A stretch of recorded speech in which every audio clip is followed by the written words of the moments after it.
네, 안녕하세요. 행정법률 전문사무소 승무입니다. 오늘은 음주운전에 관해서 또 말씀을 드리려고 이렇게 방송을 켰습니다. 제가 나오는 영상은 조금 줄이고 오늘 또 한번 살펴보겠습니다. 어, 인터넷에서 승무행정사를 검색하시고요. 제일 먼저 나오는 블로그를 하시면 이제 저희 나옵니다. 여기서 이제 원하시는 보통 이제 검색을 해서 들어오시니까 그게 이제 바로 들어오실 텐데 혹시나 못 찾으신 분들은 승무행정사 검색하시면 됩니다. 오늘은 이제 음주운전인데 좀 자극적이죠. 음주운전 행정심판 절대 하지 마세요. 라고 적었습니다. 음주운전 가능성에 대해서 많이 따지시는데 일단 생각하셔야 되는 게 음주운전은 도로교통법을 위반했어요.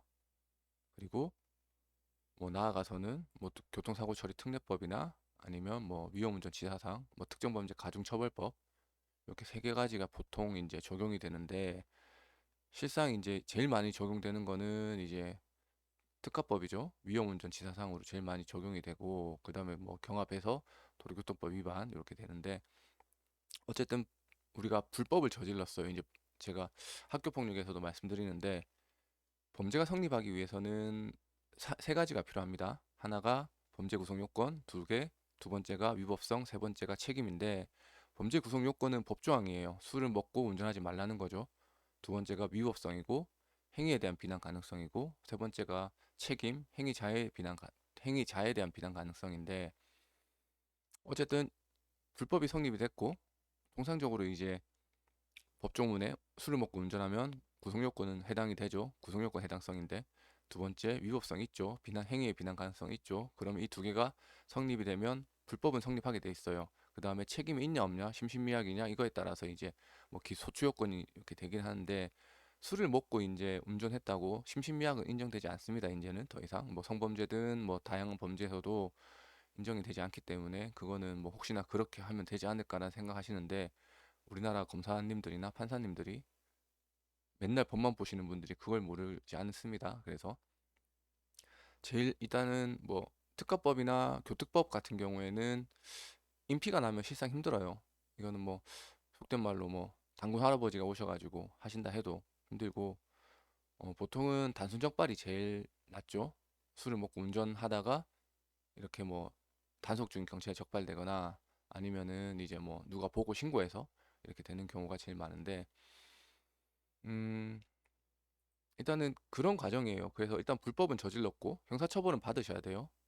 보통 초범이시면은 벌금형, 뭐 이진또 운이 좋으면 별 고액 벌금, 삼진부터는 거의 집행유예 생각하셔야 되고 사안에 따라서 이제 징역까지 생각하셔야 되는데 어쨌든 그 부수적으로 행정처분이 내려집니다. 지금 요즘에는 뭐 면허가 중요하죠. 저도 아침에 출근할 때 제 차를 타고 나오는데 면허가 없으면 움직이기 힘들어요. 뭐 대형 마트도 갈 수도 없고요. 뭐 관공서도 갈 수도 없고요. 아니면은 뭐 특히 이제 뭐 명절 때 뭐 부모님 찾아뵐 때도 광클릭 해야 되죠. 대중교통. 그리고 뭐 결혼하신 분들은 자녀분들하고 같이 이제 여행 갈 때도 뭐 학교 데려다 줄 때도 많이 힘듭니다. 그래서 이런 것들이 일단 행정처분으로 일단 면허가 취소되는 거죠. 행정처분이 받는 거죠. 그래서 이건 일사부질이나 뭐 이런 건 상관없습니다. 뭐 그렇게 따지시는 분도 계신데 오늘 아침에도 제가 출근하자마자 바로 문자가 왔어요. 전화가 와서 어제 새벽에 적발이 되셨다고 하셔가지고 뭐 설명을 해드렸는데 일단 불법이 성립이 됐어요. 우리는 죄를 졌습니다. 이제 도로교통법 위반했죠. 그래서 입건이 됐고 경찰 조사를 받고 이제 입건이 됩니다. 그러면 부수적으로 면허증 발급 행정기관인 경찰청에 지방경찰청에서 행정처분이 내려옵니다. 똑같은 거예요. 우리가 미성년자에게 술을 팔면 행정처분이 나는 것처럼 영업정지 똑같은 거라 생각하시면 돼요. 미성년자에 술 팔면 식품위생법이나 청소년보호법으로 형사처벌도 받고 영업정지 행정처벌도 받는 거니까 그렇게 생각하시면 편하고 일단은 불법을 저질렀기 때문에 행정처분에 대해서 이제 한번 고민을 해봐야 돼요. 행정처분 통상 두 가지로 나뉘죠. 뭐 자꾸 이제 손가락을 드는데 두 가지인데 절차상 하자. 두 번째가 뭐 위법하거나 부당한 처분 두 개인데 절차상 하자는 뭐냐면 이제 입행금을 하잖아요. 통상 이제 음주 단속을 하게 되면 가글을 하죠. 생수로. 왜냐면 이게 방금까지 뭐 밥을 먹고 그 알코올성 가글 있잖아요. 그런 것들 뭐 레스트린이나 뭐 가글 이런 것들 하고 나면 이게 알코올이 잔류가 돼서 이제 나오지 않아요. 그리고 이걸 하지 않으면 구강 내 잔류 알코올이 있어가지고 불어도 많이 나와요. 그래서 무조건 그걸 해야 되는 거예요. 생수로 한번 가글 하고 불어야 되는데 그걸 안 했다. 아니면 뭐 그런 것도 있죠. 내려서 뭐 예를 들어서 뭐 일단 제일 절차상 하자 제일 큰 게 가글이고 두 번째가 이제 혈액 채취를 하겠다는 그러면 병원에 가서 혈액 채취를 해야 되는데 간호사분들이 뭐 알코올 솜을 이제 소독을 한다고 알코올 솜을 문지르고 혈액 채취를 하면 그 알코올이 혈액에 측정에 이제 방해가 됩니다. 근데 그런 일 거의 없어요. 요즘 병원들도 하도 이게 문제가 되니까 경찰이 혈액 채취하기 전에 말을 하고 간호사분들도 그걸 알고 있어요. 그래서 그런 절차상 하자가 일어나는 경우는 거의 없다고 되고 만약에 절차상 하자가 일어난다고 해도 그 주장에 대한 증명 책임은 여러분들이 하시는 거예요. 이건 모든 법리가 그래요. 주장하는 사람이 증명하게 돼 있어요. 모든 법은. 그래서 검사가 일단 형법이죠. 형사 범죄가 발생했을 때 입증 책임은 검사에게 있습니다. 이건 형법 대원칙이에요. 형사소송법에 나와 있고 민사에서도 내가 주장하는 건 내가 증명해야 돼요. 그래서 여기에서도 만약에 절차상 하자가 있었다라고 했을 때 내가 그거에 대해서 주장을 하셔야 되는 거예요. 각을 안 했다 그러면 블랙박스를 하든 옆에 목격자가 있든 이런 식으로 주장을 하셔야 되는 거고 일단 그런 절차상 하자는 지금에 거의 일어나지 않는다고 생각하시면 돼요. 두 번째가 위법하고 부당인데 위법은 말 그대로 법에서 벗어났다는 거죠. 그런 일도 거의 없죠. 경찰들도 형법이랑 형사소송법을 치고 들어오시는 분들이고 매일마다 그걸 하시는 분들이라서 위법성에 대한 뭐 거의 없다고 생각하시면 돼요. 그러니까 단순 적발에서는 뭐 문제가 되는 거는 차에 타서 나는 시동을 걸려고 움직이려고 한 건 아니고 히터를 들려고 시동을 걸었는데 뭐 발진 조작설인지 뭐 이런 게 또 판례에 따라 달라요. 경찰은 뭐 엔진 조작설, 뭐 발진 조작설 제가 정확히 기억 안 나는데 그거에 따라서 경찰들은 일단 시동을 켜고 앉았다 하면 무조건 음주운전에 고의가 있었다고 보는 거고 법원에서는 조금 판단은 달라요. 경찰하는 게 그런 것들이 이제 위법한 거죠. 이제 그런 건 다툼의 여지가 있는 거고 내가 술을 먹고 운전하다가 단순하게 적발이 됐든 사람을 쳐서 아니면은 뭐 가드레일 들여받았든 그때는 이제 위법에 대한 문제는 남진 않아요. 거기서 이제 처분의 부당성이죠. 이 부당하다는 게 내가 한 거에 비해서 너무 부당하다는 의미죠. 근데 내가 운전을 한 20년 동안 했는데 뭐 나중에 설명드릴 거예요. 20년 동안 했는데 딱 이번에 처음 걸렸어요. 근데 그건 부당한 거죠. 20년 동안 사소한 교통위반 법규 하나도 없고 음주운전 처벌받은 전력 없고 근데 20년 만에 딱 걸렸는데 면허 취소? 이거 좀 부당한 것 같아요. 내가 모범 운전자까지 했는데 그러면 이제 한번 다투어 볼 만한 거죠. 그러니까 읍소라도 한번 해볼 만한 거죠. 내가 이렇게 열심히 살았고 이렇게 했는데 취소는 좀 너무한 거 아닌가요? 한 번만 뭐 해주세요라고 이제 행정심판위원회에 행정심판을 청구할 수 있는 거죠. 부당에 대해서. 음. 음주운전은 바로 소송으로 갈 수 없습니다. 우리나라에서 소송으로 바로 갈 수 없는 것들이 몇 가지가 있는데 그 중에 하나가 음주운전, 두 번째가 공무원 인사소송인데 뭐 공무원 인사소송은 뭐 차치하고 일단 오늘은 음주운전에 대해서만 알아볼게요. 일단 이렇게 해서 하는데 음, 뭐 행정심판 인용률에 관한 기사예요. 이게 행정심판 중앙행정심판위원회 세종시에 있는 데서 한 건데 현재 인용률은 8에서 10%예요. 그러니까 2008년부터 2018년까지는 그래도 좀 높았어요. 15년에서 15%에서 17%인데 19년 윤창호법 지금은 위헌이 됐습니다. 근데 그로부터 이제 사회적 인식도 점점 안 좋아지기 시작하면서 인용률은 8에서 10% 수준 낮아졌어요. 그리고 권익위 행정심판 국장이시죠. 그분께서 더욱 엄격하게 결정하고 있다. 전체적으로 행정심판 인용률 높아지고 있어요. 30% 이상 되고 근데 그 높아진다는 게 그 뭐 영업정지나 뭐 그런 행정심판을 얘기하는 거고 음주운전만 놓고 봤을 때는 계속 낮아지고 있습니다. 그리고 밑에서도 제가 발췌를 했는데 2019년도에 7.7%까지 떨어졌죠. 네. 그러니까 점점 떨어지는 거예요. 그러니까 19년도에는 8에서 10% 정도는 됐는데 19년도에는 이제 2021년부터는 이제 7.7%까지 떨어진 거예요. 네. 여기 아마 2020년 기사인 것 같은데 여기 보시면 맞네요. 2021년 기준이네요. 7.7%까지 떨어졌습니다. 그럼 어떤 사람이 이제 되는지에 대한 문제가 남는 거예요. 어, 그러니까는 뭐 어떤 데 가면은 어, 가능성 있어요. 계약하시죠? 얼마인가요? 100만 원. 우린 직접 관리하면 200만 원. 이렇게 말을 하세요. 근데 어쨌든 앞서 말씀드린 것처럼 우리는 이미 범죄를 저질렀고 그 범죄에 저질렀기 때문에 형사처벌은 받아야 되고 부수적인 행정처분도 받아야 되는데 거기서 그나마 한 번만 내가 봐달라고 읍수하는 거예요. 쉽게 옛날 말로는 바지가랑이라도 붙잡고 한 번만 봐주세요라고 하는 거예요. 내가 잘해서 이렇게 면허 취소가 된 게 아니잖아요. 그러면 그 엄격한 기준에 따라서 보는 거예요. 아까 행정심판국장이 말한 것처럼 더욱 엄격하게 점점. 왜? 음주운전은 살인죄라고 보고 때문에 이제 국민 법감정이 그렇게 변하기 때문에 점점 엄격하게 보는 거예요. 그러면 어떤 분들이 가능성이 있는지 한번 볼게요. 통상적으로 이제 0.08 이하는 뭐 정지니까 뭐 의미 없고 0.08에서 0.09 사이. 제가 볼 때는 1.0이 넘어가면 안 돼요. 이의 신청에서도 보시면 1.0 초과하는 경우에 안 됩니다. 이의 신청이.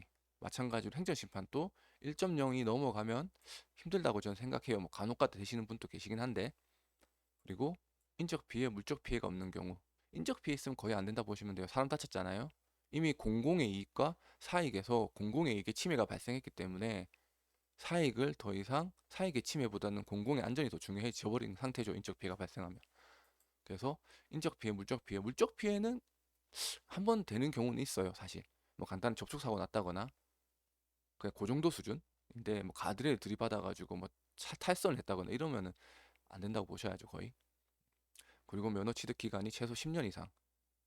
최소입니다. 보통 이제 행정심판 재결례 이런 거 보면 10년에서 15년, 20년 이러신 분이 제일 많이 돼요. 그러니까 가혹하다는 거죠. 20년 동안 밑에 보시면 사소한 교통위반 이런 거 뭐 있긴 하겠죠. 뭐 솔직히 살면서 20년 동안 한 번도 없으면 안 되겠죠. 그게 더 이상한 거죠. 근데 신호위반이나 뭐 이런 거 있지만 주차 딱지 받은 거 있겠지만 정말 고의적인 뭐 속도 위반인데 20km 이상 그다음 11대 중과실에 해당되는 뭐 중앙선 침범 이런 거 있으면 안 되죠. 그러니까 아예 안 된다는 게 아니고 부정적이라는 겁니다. 그리고 생계에 미친 영향이 없을 것. 그리고 2001년 6월 31일 기준이죠. 윤창호법이 있을 때는 2016년인가 그때로 이제 초기화가 됐었는데 이제 그게 없어지면서 2001년으로 이렇게 됐습니다. 만약에 기존 전력이 있으면 최소 5년에서 10년 이상 이력이 있어야죠. 근데 6번은 좀 많이 부정적이에요. 제가 써놓고도 조금 이거는 논란의 여지가 있는데 일단 되신 분들도 있고 10년 이상, 그러니까 최초에 정지 한번 받으셨고 한 10년, 15년 뒤에 이번에 정지가 받으셨던 분들인데 그런 분들은 되는데 앞에 취소, 뒤에 취소면 조금 부정적이긴 합니다. 그래서 요것도 이의 신청인데 이렇게 한번 보시면 되고 저는 그래요. 그러니까는 어쨌든 불법은 성립이 됐습니다. 우리가 음주운전 하면 안 되는 거고 우리 모두 알고 있고 근데 한 번은 봐달라고 하는 거죠. 근데 이제 다른 사무소나 뭐 이렇게 보시면 뭐 구제했다고 이렇게 뭐 인용 이렇게 해서 올라오는 게 있어요. 네. 로또하고 똑같은 거예요. 로또를 많이 팔면 1등 나올 확률이 높은 거예요.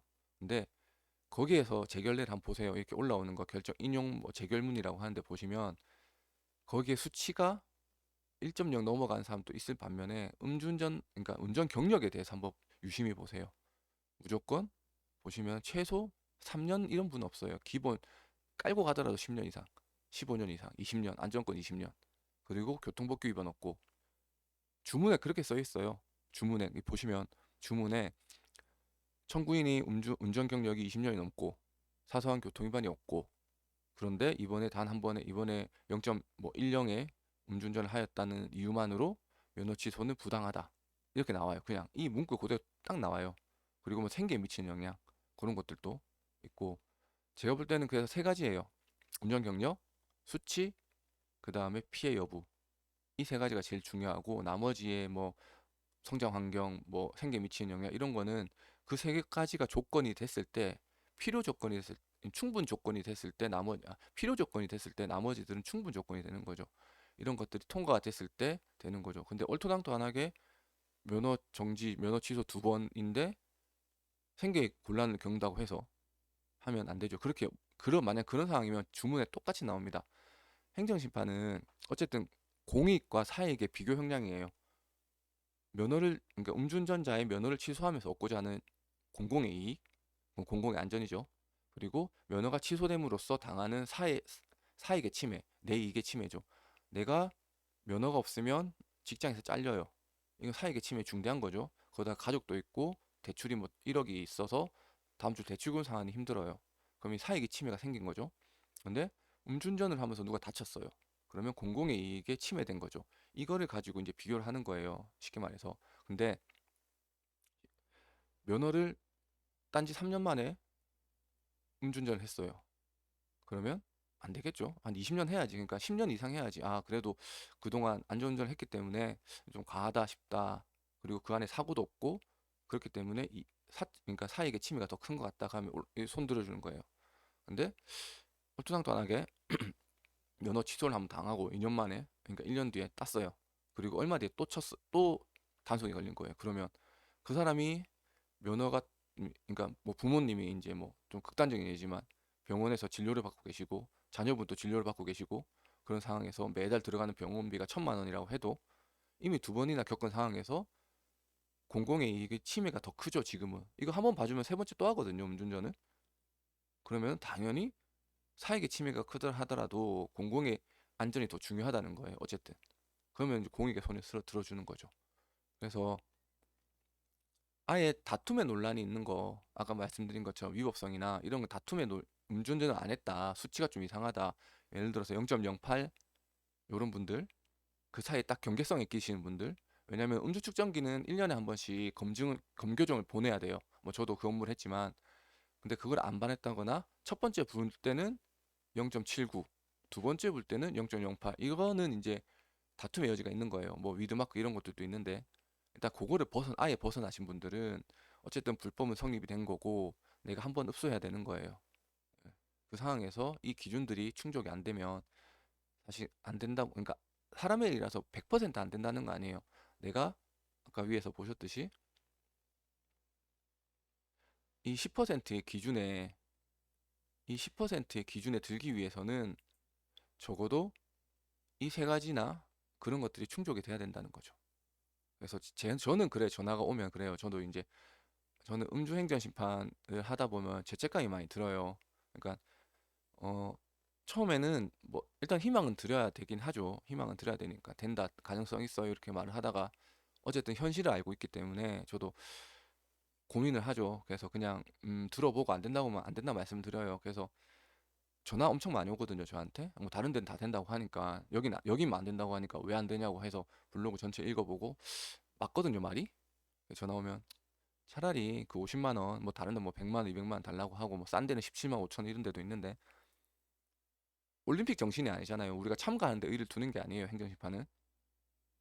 행정심판 뭐 올림픽 정신처럼 참가하는데 의의가 있고 모두의 스포츠 잔치, 대잔치 뭐 이렇게 해서 나는 참가하는데 의의가 있다, 올림픽 나가는데 의의가 있다, 이런 게 올림픽 정신이 아니니까 차라리 그 돈으로 자신의 혐의를 인정하고 어쨌든 잘못한 거 인정하고 그 돈으로 차라리 벌금에 보태 쓰는 게 나아요. 괜히 이렇게 한다 된다, 우리는 뭐 구제율 80% 넘는다 이렇게 얘기하는 것보다 가서 혹해가지고 100만 200만 해서 결론은 이 세 가지 벗어나가지고 안 되는 것보다 그냥 그 벌금에 쓰시는 게 전 낫다 생각해요. 아니면 뭐 기부를 하시던지 차라리. 그래야지 기부라도 하면 뭐 벌금 뭐 나중에 뭐 판사님 앞에 가서 그래도 뭐 선처라도 받을 수 있으니까. 아무튼 그렇습니다. 뭐 좀 이거 듣고 나서 좀 불편하신 분이 계실 것 같은데 일단 제 경험상 저도 뭐 수사기관에서 근무를 했고 뭐 음주운전도 많이 이렇게 했는데 이 세 개를 벗어나서, 그러니까 이 7% 10% 안에 드시려면 적어도 이 세 가지 기준은 만족해야 된다고 봅니다, 저도. 그래서 뭐 무조건 덜컥 뭐 가능성 있다, 여기가 잘 된다더라, 여기가 맛집이라더라 해서 계약하지 마시고 객관적으로 살펴보세요. 본인의 메타인지라고 하는데 본인의 상황을 전지적 작가 시점에서 한번 보세요. 이게 되는지 안 되는지. 그럼 답이 나옵니다. 그래서 뭐 아무튼 뭐 음주운전 안 하는 게 제일 좋긴 한데 뭐 어쩔 수 없이 뭐 그런 상황이 됐다고 하면 한번 잘 판단하셔가지고 하시면 되고, 궁금한 거 있으시면은 저희 사무소로 전화 주시면 제가 언제든지 뭐 친절하게 상담해 드리겠습니다. 네. 아무튼 오늘 음주운전에 대해서 알아봤고요. 저희는 뭐 수사기관 행정사, 심리학 석사 행정사도 있고 이래서 그리고 행정심판, 뭐 인허가를 전문으로 하고 있습니다. 뭐 음주운전 외에도 뭐 궁금한 거 있으시면 언제든지 전화 주시면 감사하겠습니다. 네, 이상으로 방송을 마치겠습니다. 감사합니다.